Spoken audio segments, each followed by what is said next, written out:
Welcome to In Legal Terms from MPB Think Radio, the show all about you and your rights. Our host is Professor Richard Gershon of the University of Mississippi School of Law. I'm Liz Gill. Well, while we're getting Professor Gershon on the line, I'm going to welcome our guest. It's attorney Baskin Jones. Thank you so much for joining us today. Glad to be here.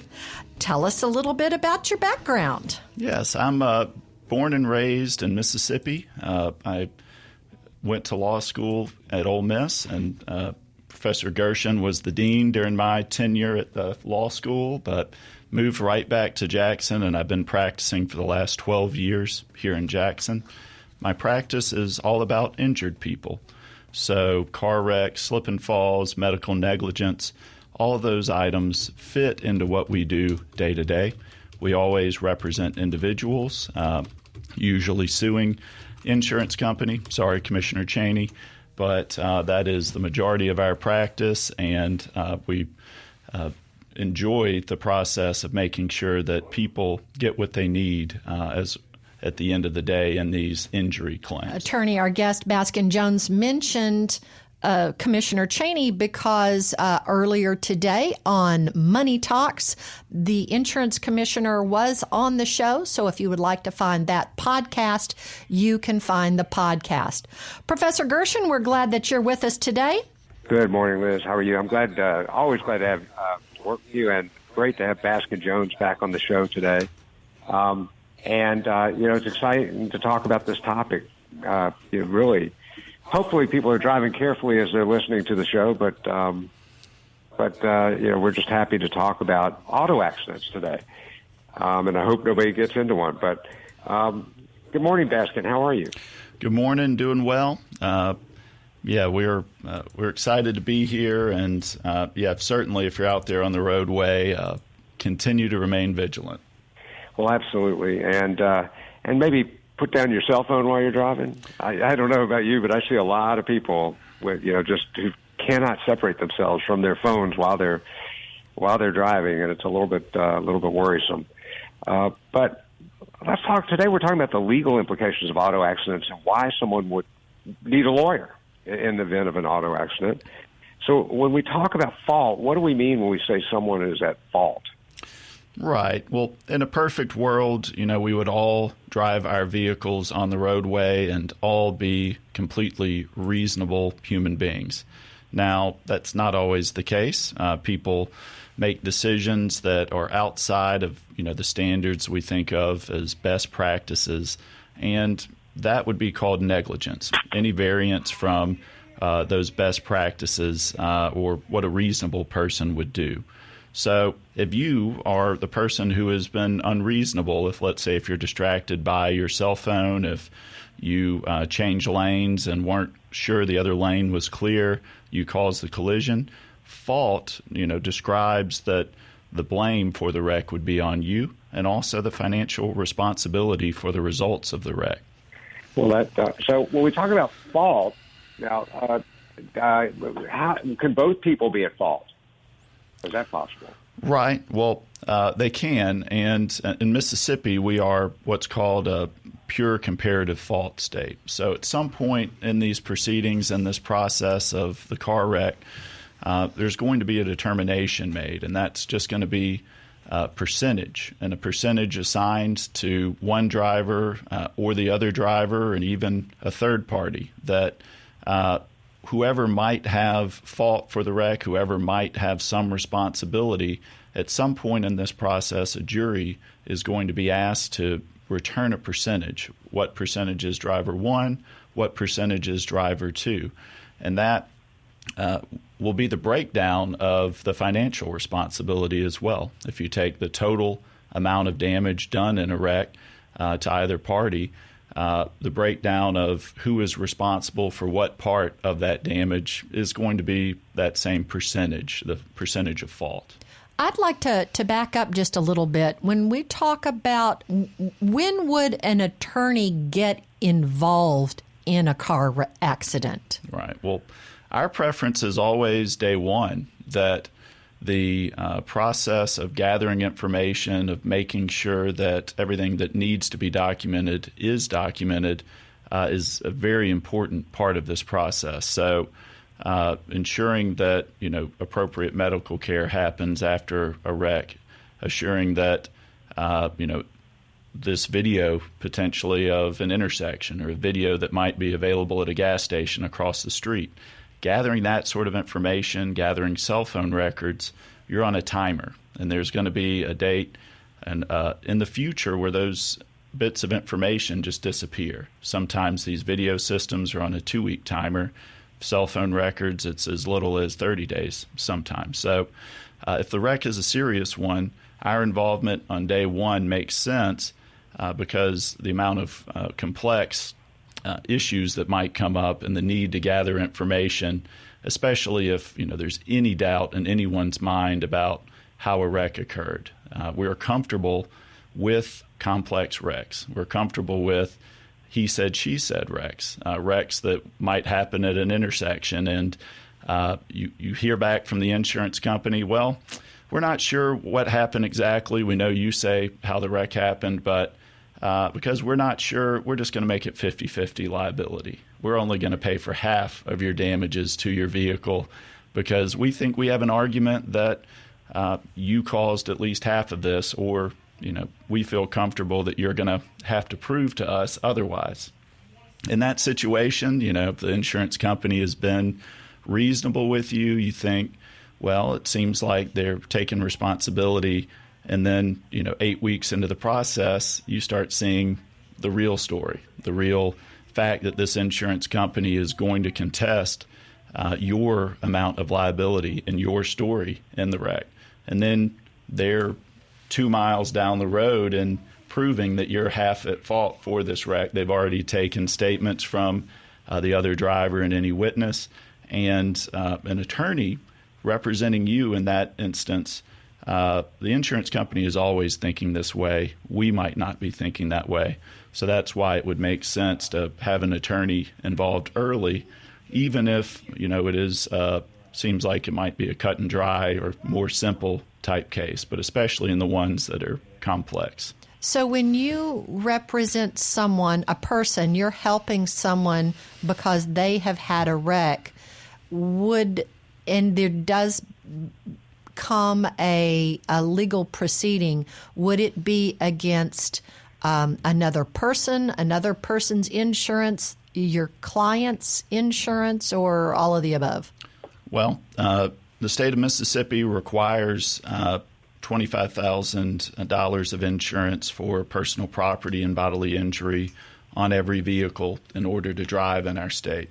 That might be a too low minimum. It might be that the legislature needs to raise that minimum, and I would tend to agree with them that even in a let's say what most people would consider a light wreck with soft tissue, or your neck hurts the day after the wreck, even the documentation in that first hospital visit, you are suddenly pushing $14,000 or $15,000 total damages in that wreck, even in a very simple wreck.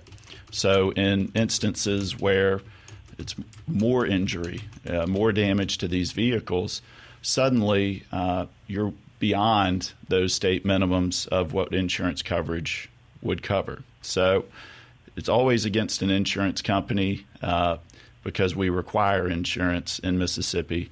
And there's problems against going against an individual. Typically, we depend on these insurance companies to cover what they said that they would cover when they wrote the policy, whether it be for the other driver's coverage or your own coverage if you carry uninsured motorist coverage. And we recommend everybody do carry uninsured, underinsured motorist coverage on every vehicle on their policy. That will provide you a safety net regardless of if this other driver has coverage or not. And I think in Mississippi, it's up to maybe a third of all drivers aren't carrying the coverage that they're legally required to. So we would take it on ourselves to buy that uninsured or underinsured coverage so you don't end up in a situation where your vehicle has been damaged, you have been injured, and there isn't any coverage for your own injuries, even though you purchased the coverage you were supposed to cover. You need that uninsured, underinsured coverage to make sure you get what you need. Well, I have lots of questions, and if you have lots of questions, this is your day. You can send us an email with your questions. Our address is legalterms@mpbonline.org. We're discussing insurance with our guest Baskin Jones and collisions and who's at fault and negligence. We're talking about vehicle collisions with our guest, attorney Baskin Jones. It's such an important topic, and we realize that the way we get around, especially without a lot of public transportation, is by our vehicles. So, Baskin, when we talk about drivers being negligent, what are ways that drivers can be negligent? Yeah, well, we brought it up earlier that, and it's become more and more of a hot topic, that driver distraction.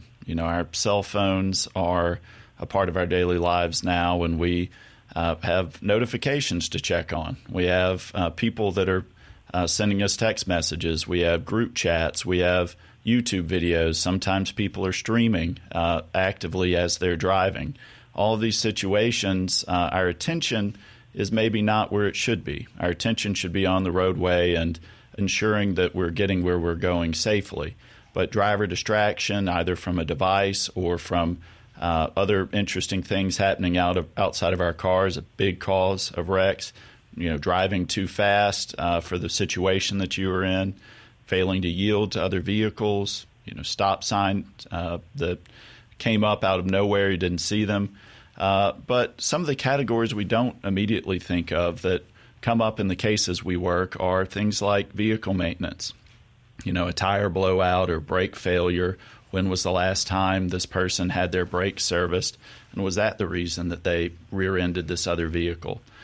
Driver fatigue. We have a lot of 18-wheeler wrecks where we go back and look at the last 4 or 5 days of logs from these 18-wheeler drivers. They're required to keep a logbook of when they're resting, when they're on the clock, when they're off the clock, and you'd be surprised how often that load just really needs to get where it's going, and we're ignoring these regulations, these requirements on how much rest we need to get, how much off time we need to have, because we're serving a customer, and they made a decision for that driver to be on the roadway even while fatigued or tired, way past what the regulations say.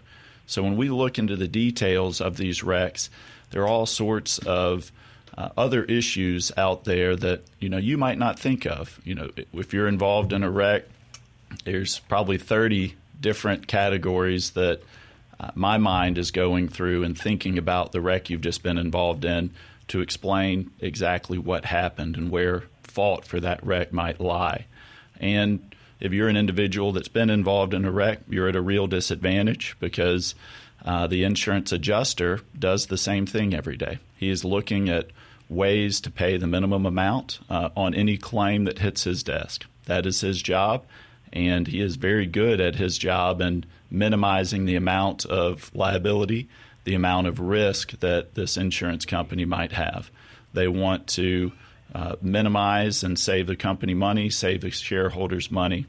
So it makes sense in these wreck cases to have an experienced car wreck attorney on your side doing the exact same thing that, whether you realize it or not, the adjuster is trying to do to you. And, it's interesting because they're our good neighbor and they're on our side, these insurance companies, while we're paying premiums. But as soon as we need them, then they're really not on our side. They're working in their best interest, and that is really why you might sometimes need a lawyer who actually is working in your best interest to help you figure this stuff out. It's pretty fascinating if you look at the amount that they've spent on advertising. It's a number that grows year to year, and it serves their interest to convince us that they're our friends, that we don't need an additional outside voice, and, maybe we don't even want to make a claim because our insurance rates might go up. You can see why they would be incentivized to do that and to think that way. And your interests are actually probably just the opposite. And, it's interesting. People complain about lawyers a lot. And when you think about it, though, the safety features on cars are in large part created not by engineers so much, even though ultimately they were, but by lawyers, because starting with seat belts and going all the way to backup cameras and lane, controlled devices on cars now that help us keep us from moving into a lane when someone's there. I think those were all the results of lawsuits, and it became more cost-effective for the car companies to put on those safety features and for the government to require those safety features than to continue to have injuries from not having those features. So I think lawyers do definitely make a difference in the long run in all of our safety and well-being. I'll just put that plug in. Yeah. So, now, Baskin, how does the different states deal with fault? Right. So I mentioned earlier that Mississippi's system is called pure comparative fault. And in Mississippi, if you were, let's say, 90% at fault for the wreck, and that's the determination of the jury, you will have 90% of the financial responsibility for the damages from the wreck. Now, the other person was probably 10% at fault. So the way this system works is you would pay 90% of the damages bill, and they might pay 10% of the damages bill, and that would be the best system, the best way that we've determined to make a fair determination of what should be paid and by whom. That sounds logical. That sounds like the best. Yeah, well, that we've got a very good system. Our judicial system, whether or not you believe what pundits would say or the typical insurance company line on frivolous lawsuits or attorneys that are magnifying claims, we've got a very good system. And at the end of the day, we end up with a jury of our peers that are the ones that make the calculation. So that is the best system we found to address these issues. Now, Mississippi is in this category. Other states do it differently. There's some states that if you are more than 50% responsible for a wreck, you have a bar to recovery, that any damage done to you just wouldn't be repaid. And insurance companies get a pass in these states when they have an argument that you are 51% at fault for a wreck. Even if it's the stoplight type case where we're not exactly sure what happens, the insurance company will say, well, we're pretty sure you're 51% at fault, and as a result, what we're going to pay on this wreck is zero. Doesn't seem like the results in this setup would be as good as the pure comparative fault setup that Mississippi has, but this is what some other states do. There are other states that are even worse. It's a contributory fault.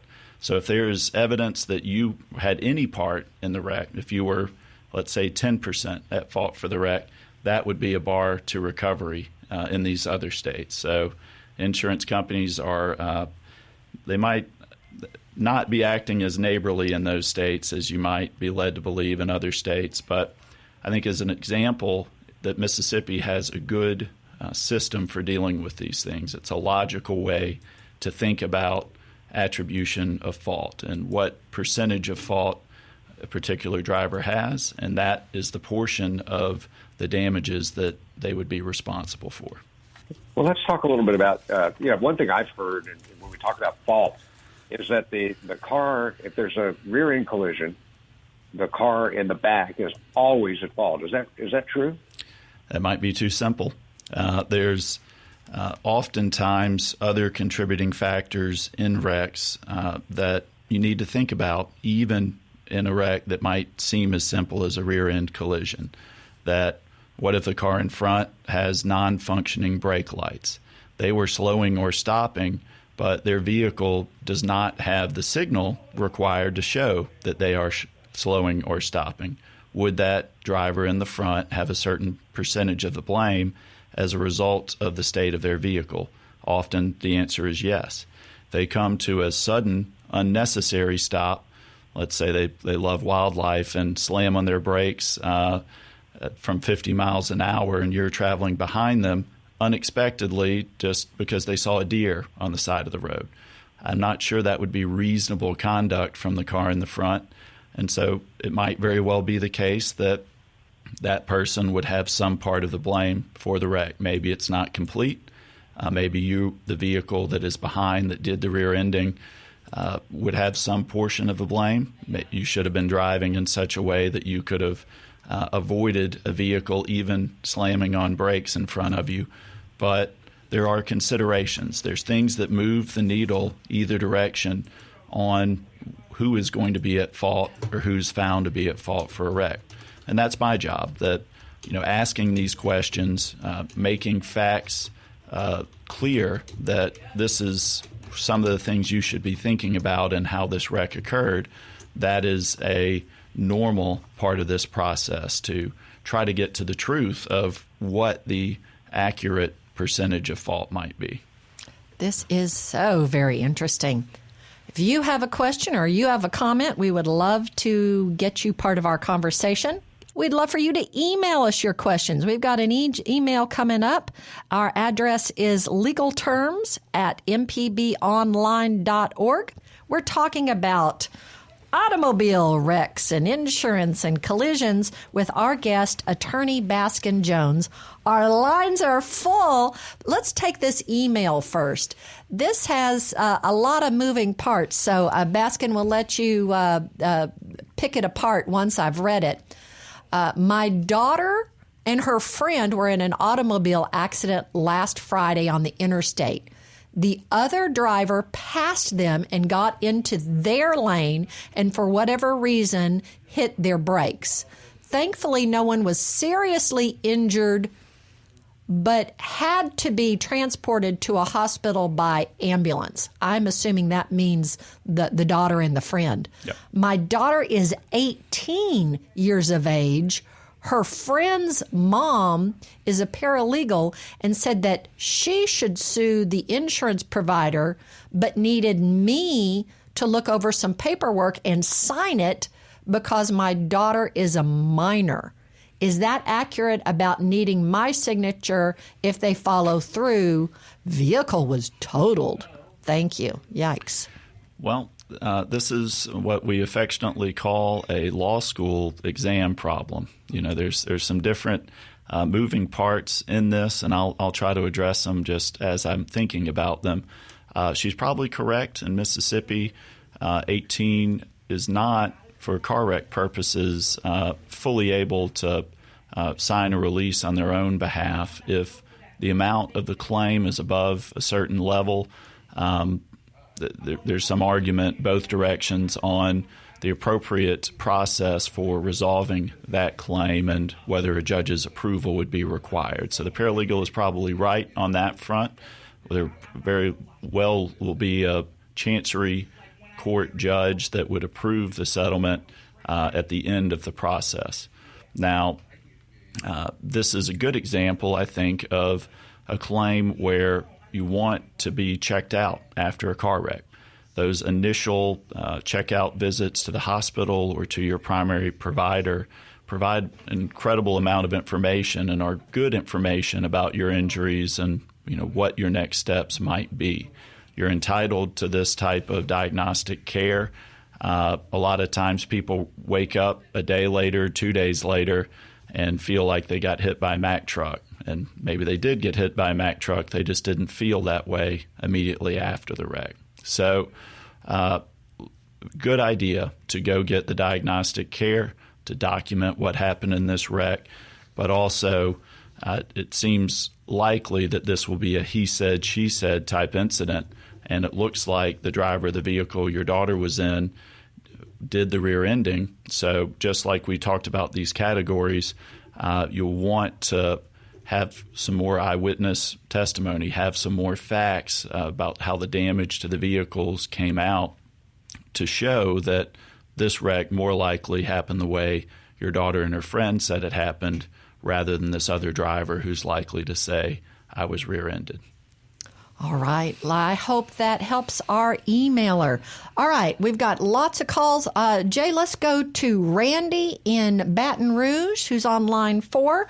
Randy, thanks for calling In Legal Terms today. Our guest is attorney Baskin Jones, and we've got Professor Richard Gershon with us. What's your comment or question? Thank you. First of all, for taking my call. But my case is simple, and I don't want to take a whole lot of time. But look, my daughter was involved in a 3-car accident, and she's 20 years old, and she was in one of my cars that's in my name. The car was totaled. My car was totaled. She had a little bruise and scrape. Thank God for that.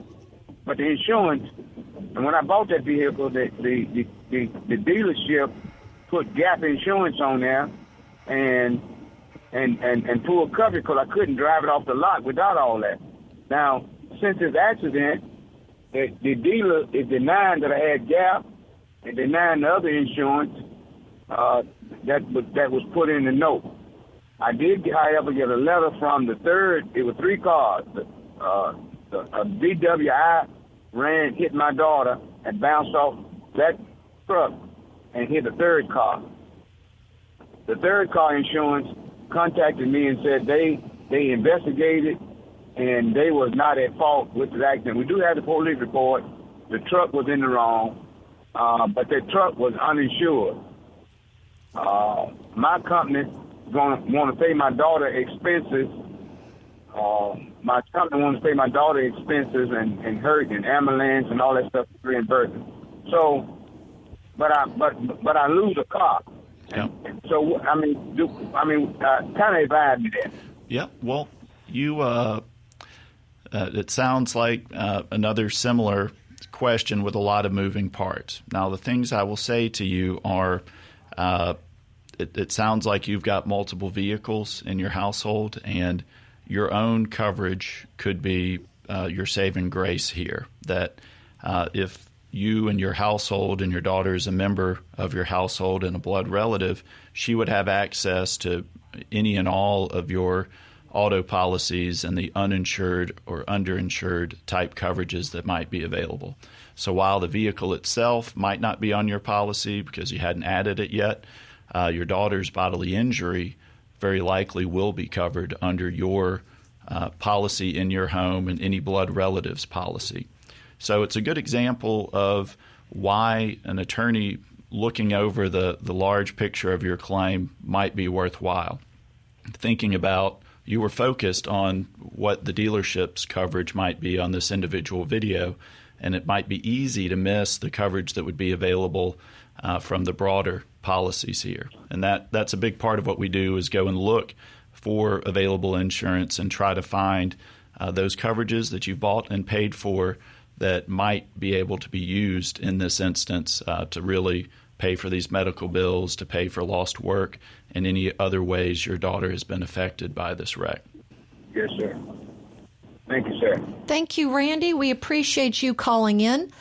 Next, let's go to Alan in Pearl. Alan, thanks so much for calling in. Welcome to In Legal Terms. What's your comment or question? Yes, I've kind of always wondered, even though you have a considerable amount of insurance on your automobiles, and which I know the sky's the limit, technically you probably never would have enough, depending on the situation. But, you know, God forbid, if it is your fault and your insurance, even though you have a considerable amount, even though it doesn't cover all of it, does it get into, like, personal lawsuit? And if so, is there any statutes or limits on what somebody can sue you for beyond that in the state of Mississippi? So your concern is a common one, and there's a few thoughts here. The first is my advice to anyone is if you have assets, if you have personal finances, you need to consider those things when you determine the appropriate level of liability insurance that you are going to carry. Because a car is a heavy object in motion that can cause a lot of damage in these car wrecks and cause a lifetime of disability or lifetime of injury. So carrying as much coverage as your finances allow is always a good idea. Now, I'd say 99% of the time in these liability claims, it is the limits of the insurance coverage that are going to provide a backdrop of what we think of as being able to be recovered in a claim. And one reason for this is personal injury that is not intentional is subject to bankruptcy. So it is possible that if you only have a minimal amount of coverage, that your minimal coverage pays on the claim, and then if they would attempt to come and get more, that there's a bankruptcy backstop there that would hit the brakes on the entirety of the proceedings pretty quickly. But if you do have personal assets, that's the reason why you would want more coverage to protect yourself in case the worst happens. Oh, dear. Oh, well, yikes.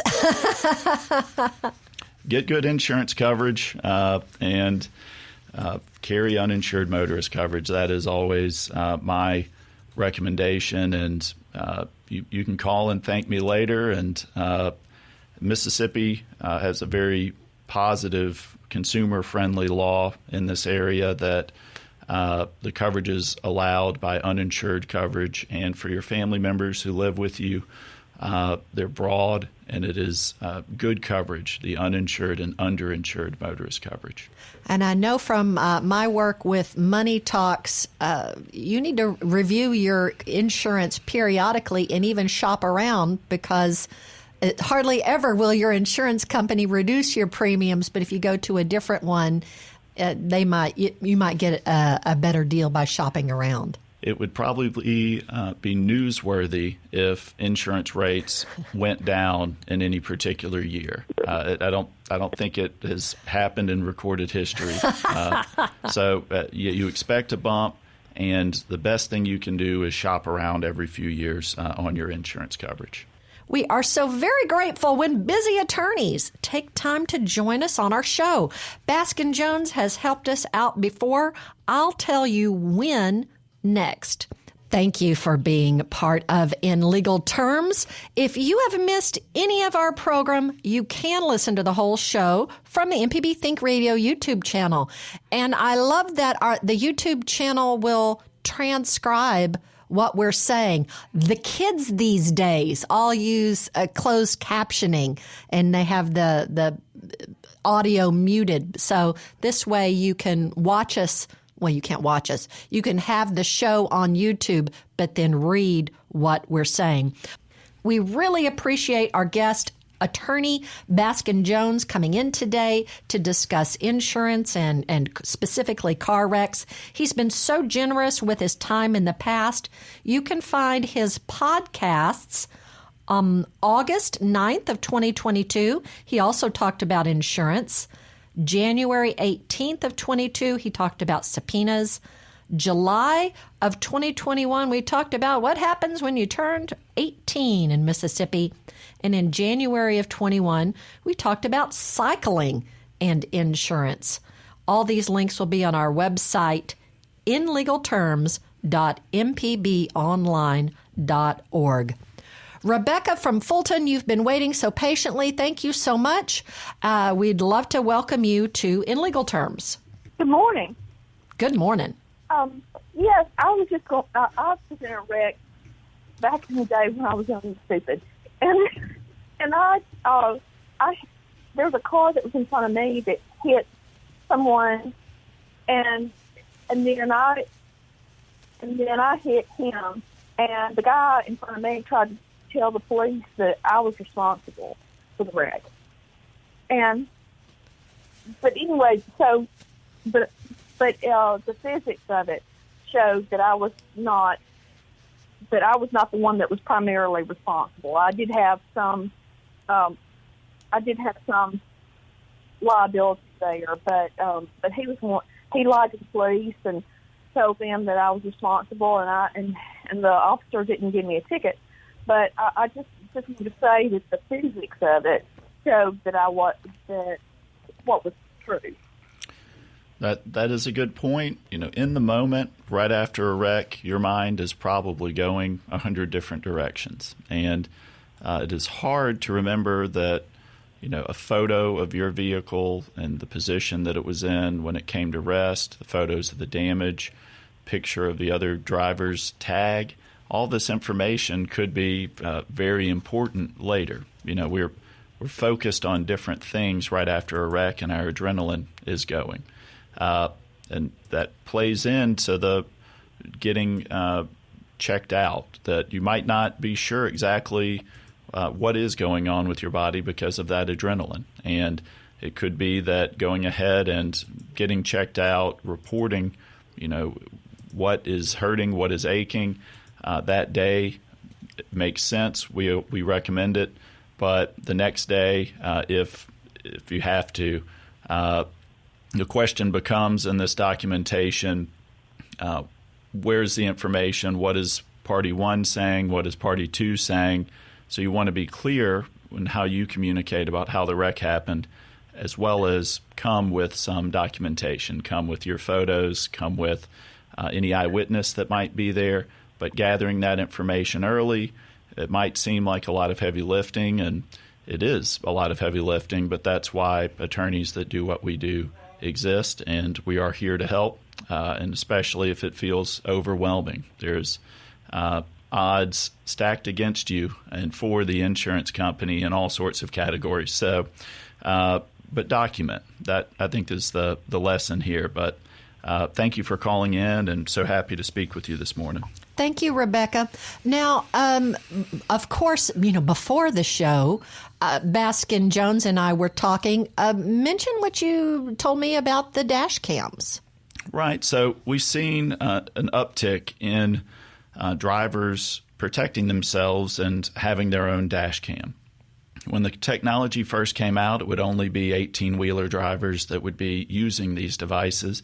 But now they're very inexpensive. I think I saw that Walmart had a lower quality dash cam on sale for something like $10, that you could buy yourself a insurance policy on top of your insurance policy that shows definitively that how exactly this wreck occurred. And that is powerful evidence either direction to show exactly what happened in a wreck, to show that the force involved in the wreck was substantial, and to show that you were not at fault. So we recommend that a dash cam can be a very useful thing. It's a way of thinking outside of the box. And as an added bonus, if your car does not have a backup camera, often these dash cams include a backup camera kit with them so that you can see exactly what's behind you as you are backing out in your driveway or at the store. Well, we have just a few minutes left. One thing that one of your previous appearances, you did talk about cycling, and unfortunately, cars are much bigger than bicycles. So, give us some advice, or what's the treatment of bicycles and pedestrians in cars? Right. Well, we have a new set of laws in Mississippi. They're maybe it's beyond the point that I can call them new anymore, but the 3 foot to pass rule is an important rule for cyclists and bicyclists, that to recognize that they are their own entity on the roadway. They have a right to be on the roadway just as much as they have a right to be on a bike path. And when you pass them, you need to give them at least 3 feet of space as you do pass them. We see a lot of rearview mirrors clipping bicyclists, and you're right, when a 2-ton vehicle clips a bicyclist and they leave their bike, the injuries can be very substantial. And in Mississippi now, there's also penalties for the driver that even in the best intentions might have additional liability as a result of this treatment of a bicyclist. And I know I watch TikTok, and a lot of people have said that in other countries they don't have the right turn on red options. So, yay, if you're a driver, that's an exciting thing to be able to do. But also, I think, is that how a lot of pedestrian accidents happen? It can be that, pedestrians should be considered at all times.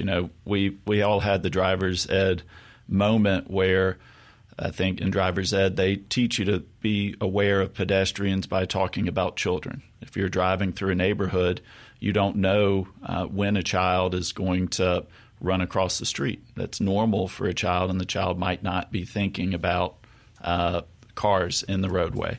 But as a driver, anticipating these issues, anticipating pedestrians where they might be, and driving in such a way that you can safely come to a stop. If a child does dart from behind a car, you are driving in such a way that you're in control of your vehicle. Thank you so much. Any last-minute tips for us on insurance and driving and wrecks? I think I'll be a broken record here. The uninsured and underinsured motorist coverage available to drivers in Mississippi is, in a high percentage of the cases I work on, the saving grace. The other driver was not carrying enough insurance, and the fact that you were forward-thinking and purchased a good policy for yourself and for your family makes all the difference, even when the worst happens.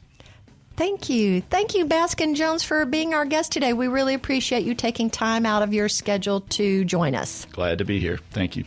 That's going to wrap us up for today's In Legal Terms. Our team consists of board engineer Jay White, and Jermaine Flood was our call screener. She is also our fantastic podcast producer.